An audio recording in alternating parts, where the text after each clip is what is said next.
अपवर्तनांक होता है जैसे हम लोग अपवर्तनांक कैसे निकालते थे ये बताओ, बोलेगा? अपवर्तनांक का सूत्र बोले क्या? हाँ,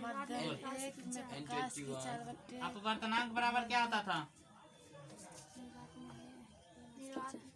निर्वात में प्रकाश की चाल, यानी कि निर्वात में प्रकाश की चाल, निर्वात में प्रकाश की चाल बट्टे उस माध्यम में प्रकाश की चाल, उस माध्यम में प्रकाश की चाल, यही होता था ना? सबको याद है ये बात? इसी के अनुपात को ना बोलते थे रे। जैसे हम तुमको बोलेंगे अपेक्षिक अपवर्तनांक, तो यही बात रहेगा वो। जैसे हम बोलेंगे कांच में अपवर्तनांक, तो कांच का अपवर्तनांक लिखेंगे ना, तो यहाँ जैसे उस माध्यम में लिखा रहता है, यहाँ कांच ना हो जाएगा रे? होगा कि नहीं होगा? तो इसको अगर मान ले हम कि C1 है, ये क्या है? C1 है, नहीं समझा? प्रकाश की चाल को C बोलते हैं। प्रकाश की चाल को किसे यूज करते हैं? C। अब मान लेते हैं माध्यम को C1 मान लेते हैं। क्या मान लेते हैं? C1। ये बात समझा? हाँ, माध्यम को जैसे कांच में प्रकाश की चाल है, उसको क्या मान लिए? C1 मान लिए। अब जैसे हम तुमको बोले कि अपेक्षिक अपवर्तनांक बताओ, तो अपेक्षिक अपवर्तनांक किसी के तुलना में निकलता है, किसी से तुलना करना पड़ता है। जैसे हम तुमको बोले कांच का अपवर्तनांक, हम बोलते कांच का अपेक्षिक अपवर्तनांक बताओ, तो कांच का अपेक्षिक अपवर्तनांक निकलता है निर्वात में प्रकाश की चाल बट्टे कांच में प्रकाश की चाल, और फिर बट्टा, यानी कि दो को बट्टा होता, ठीक है ना? इसका कोई मात्रक नहीं होता बुआ, ठीक है? तो हम यहाँ पे निकालते, जैसे सूत्र लिखते ई और फिर लिखते निर्वात में प्रकाश की चाल, उस माध्यम में प्रकाश, निर्वात में प्रकाश की चाल, और फिर लिखते बट्टा में उस माध्यम में प्रकाश की चाल। जैसे कांच है या हीरा में निकालते, तो कांच या हीरा का अपेक्षिक अपवर्तनांक निकलता, तो यहाँ पर लिखते फिर उस माध्यम में प्रकाश की चाल। जैसे यहाँ पर हीरा लिखना होता तो हीरा में, ठीक है ना? और फिर यह बात लिखते, तो फिर लिखते ना बुआ C बट्टे में C2 बोला, लिखते कि ना? हाँ, C माने क्या थी? प्रकाश की चाल तो एक रंग में रहेगा सब जगह रे। उस माध्यम में तो यहाँ कांच था तो C1 लिए, यहाँ हीरा था तो कथी लिए? C2 लिए। तब सूत्र क्या बनता है सो देखो, सिंपल सी सूत्र है, अपेक्षिक अपवर्तनांक बराबर हो जाएगा C बट्टे में C1 और बट्टे में C या बट्टे में कथी? C2। इसी को सॉल्व करना है तो बुआ C या बट्टे में C1 ना हो जाएगा। हाँ, ये तो उठ कर भाग जाएगा ऊपर, ये बात सबको मालूम है ना? मालूम है ये बात? ये ऊपर नहीं जाएगा। अब बट्टे में क्या होगा बोल? C से C क्या हो गया? कट गया, तो C2 बट्टे क्या हो गया? C1। इसका कोई भी मात्रक नहीं होता, इसका कोई भी मात्रक होगा नहीं होगा। अगर मान लो ऊपर में रहता है, यहाँ पर कुछ हियो रहता तो कट न जाता सब रे।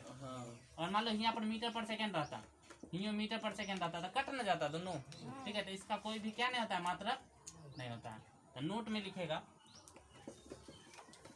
नोट में लिखोगे अपेक्षिक अपवर्तनांक का,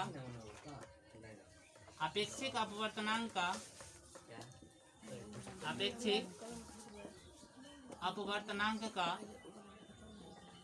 कोई मात्रक नहीं होता, कोई मात्रक नहीं होता।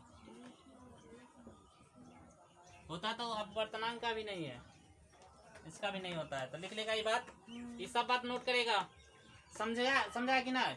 देखो कभी भी अपेक्षिक अपवर्तनांक जब भी निकलेगा तो दुगो के तुलना करके निकलेगा, ठीक है ना? कांच में वायु में, कांच में पानी में, पानी में हीरा में, कोई दुगो रहेगा तब, ठीक है? इसको पहले नोट करो फिर आगे चलते हैं। साफ साफ दिखाई नहीं दे रहा है कि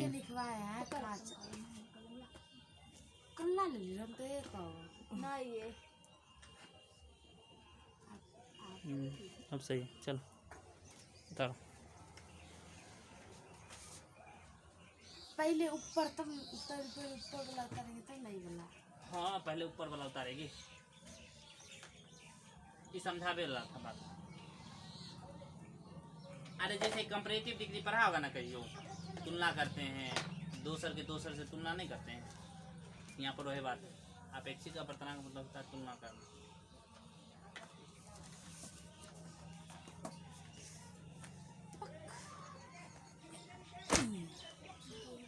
रोशन के लिए बराती बाप रे, सर वीडियो ऑन है।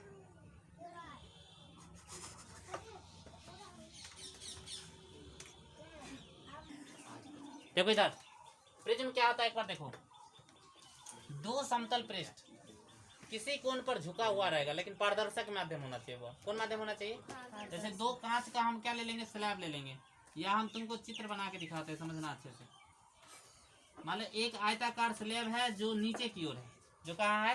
नीचे की ओर है। जैसे हम एक बुक ले लेते हैं बुआ, ठीक है, मान लो ये बुक है।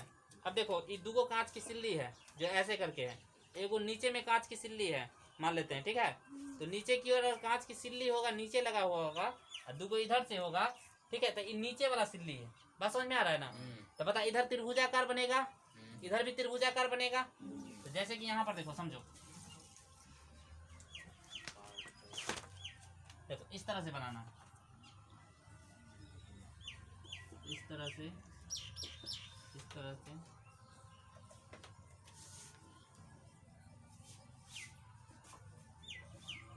देखो आप दूगो कांच का सिल्ली ऐसे हो गया, एगो नीचे में आधार हो गया।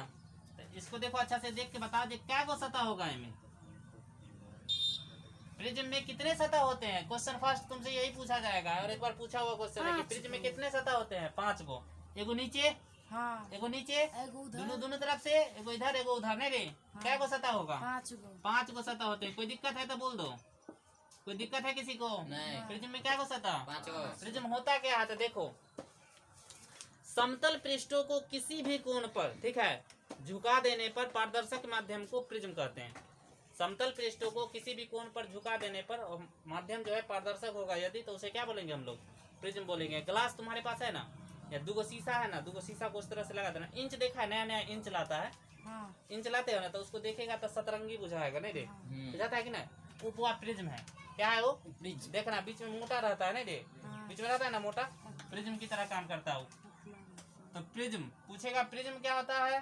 तो प्रिज्म का परिभाषा भी लिखा चुके हैं, लिखा है ना रे? क्या लिखा है? पढ़ो एक बार। किसी कोण पर झुके दो समतल पृष्ठों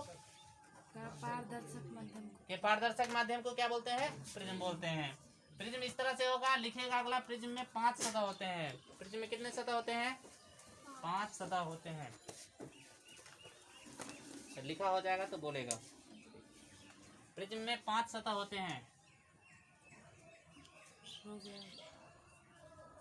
चलो, प्रिज्म से अपवर्तन। अब अगला टॉपिक है तुम्हारा प्रिज्म से अपवर्तन। हम लोग क्या पढ़ रहे हैं? अपवर्तन ही ना पढ़ रहे हैं। देखो सिर्फ हम समझाते हैं, समझोगे यहाँ पे। प्रिज्म से अपवर्तन क्या होता है? देखो अब हमें पूरा नहीं बनाएंगे बुआ, एक सिंपल सा आगे वाला भाग बना लेते हैं। प्रिज्म, ये प्रिज्म हो जाएगा, ठीक है।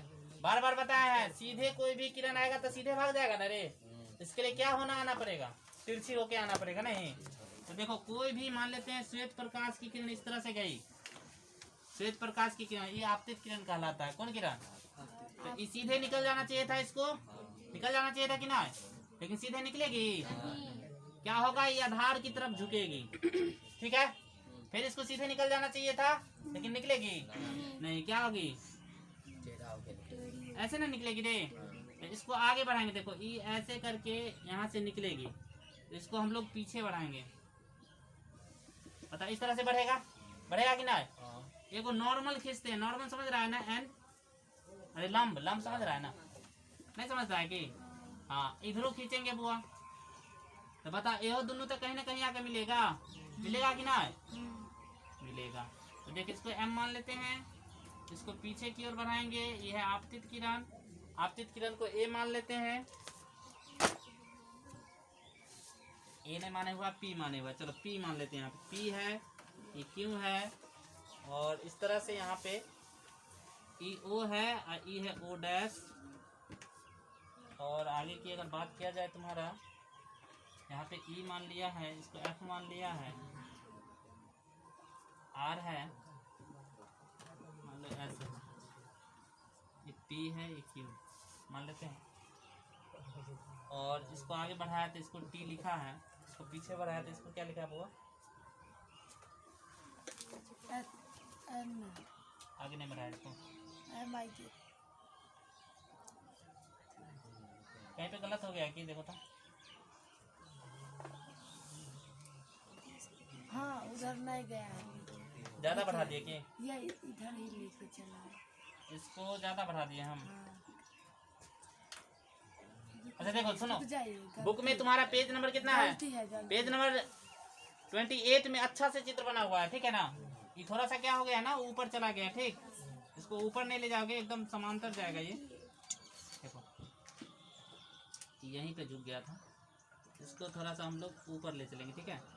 और ये पार्ट भी जब कटेगा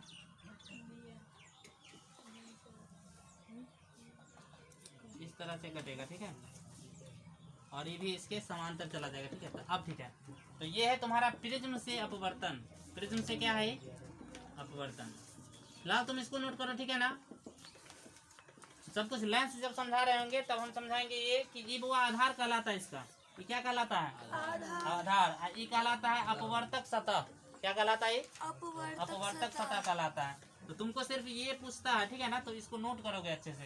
ये पूछता है तुमसे, इसको नोट करो अच्छे से। और जिसको बहुत अच्छा से बनाना है वो पेज नंबर 28 भारतीय भवन में दिया हुआ है, ठीक है। घर पर बना लीजिएगा, ठीक है। अगले दिन क्या पढ़ना है? लेंस पढ़ना है तो आज ही पढ़ा देंगे। नहीं सर आज लेंस पढ़ा के खत्म कर देंगे, ठीक है। अच्छा लेंस बहुत कुछ पढ़ना है। लेंस में कौन कौन लेंस पढ़ेंगे? अवतल लेंस, उत्तल लेंस, ठीक है ना। अवतल लेंस में कुछ नहीं होता है। अवतल लेंस में कहीं भी वस्तु रखेंगे तो उसका प्रतिबिंब बनेगा, वास्तविक प्रतिबिंब बनेगा, ठीक है ना। लेकिन उत्तल दर्पण में, सॉरी उत्तल लेंस में बुआ फिर से वही बात, जैसे दर्पण में अवतल में रख रख कर देखते थे ना, तो इसमें भी रख रख के देखेंगे कहाँ पर रखेंगे तो प्रतिबिंब कहाँ बनेगा, इसके बारे में चर्चा करेंगे, ठीक है। तो अगले दिन पढ़ लेंगे लेंस, ठीक।